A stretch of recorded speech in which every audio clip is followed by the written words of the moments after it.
La logique tétravalente est vraiment le centre de gravité de tout ce qui pourra ensuite être développé sur la psychanalyse, la psychopathologie et même la philosophie. Quand Heisenberg découvre l'état quantique du chat qui est à la fois mort et vivant, nous sommes désolés de le dire, mais au regard de la logique tétravalente, la réalité est beaucoup plus triviale.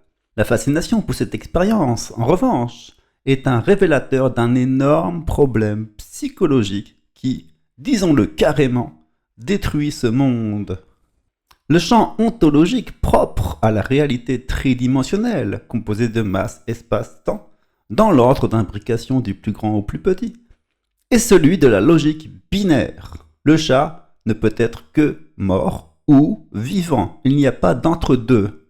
Le champ ontologique des potentialités est comme une courbe qui relie ces deux points. Par projection, son ombre va aller sur l'un ou l'autre.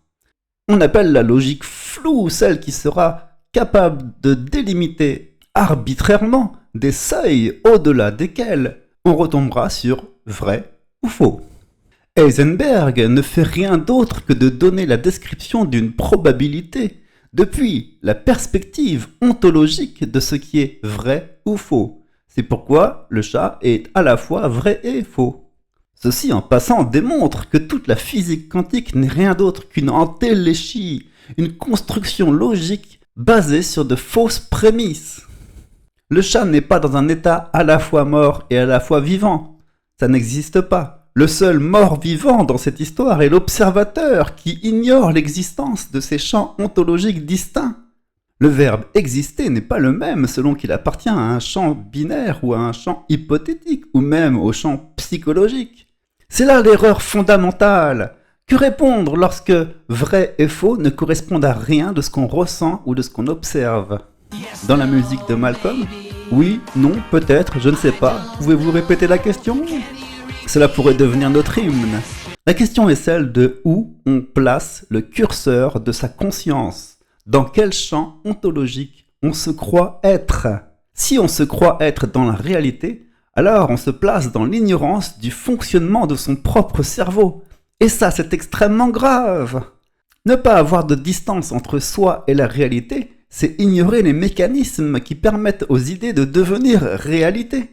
C'est très frustrant et on agit comme un forcené à vouloir faire correspondre la réalité à l'idée qu'on en a. Et on s'interdit de s'imaginer autre chose que ce qui existe déjà. En psychologie, ce qui est nié, oublié, relégué et même inconnu ne cesse de frapper à la porte pour se faire connaître. C'est pourquoi l'humain est enclin à plonger dans la science pour trouver la paix. Ce qui est projeté dans la réalité n'est pas soi, c'est son ego, dont la définition est qu'il est le reflet du vide qu'il y a en nous. Et ce vide est sidéral, si déjà au moins on n'a même pas conscience de sa propre conscience. Le curseur de notre conscience doit pouvoir aller et venir entre ces différents cadres de réalité que sont le monde physique, le monde potentiel et le monde idéal, afin de s'épargner les erreurs lourdes en responsabilité, de croire ces prescriptions comme si elles avaient une valeur scientifique, d'être conduit par l'impulsivité à décompenser le vide qu'il y a en nous, d'être d'autant plus irrationnel et inconséquent qu'on se croit rationnel et forcé d'agir par la tournure des événements. Tout ça, ce sont les affres d'un esprit qui n'a pas de recul sur son propre fonctionnement.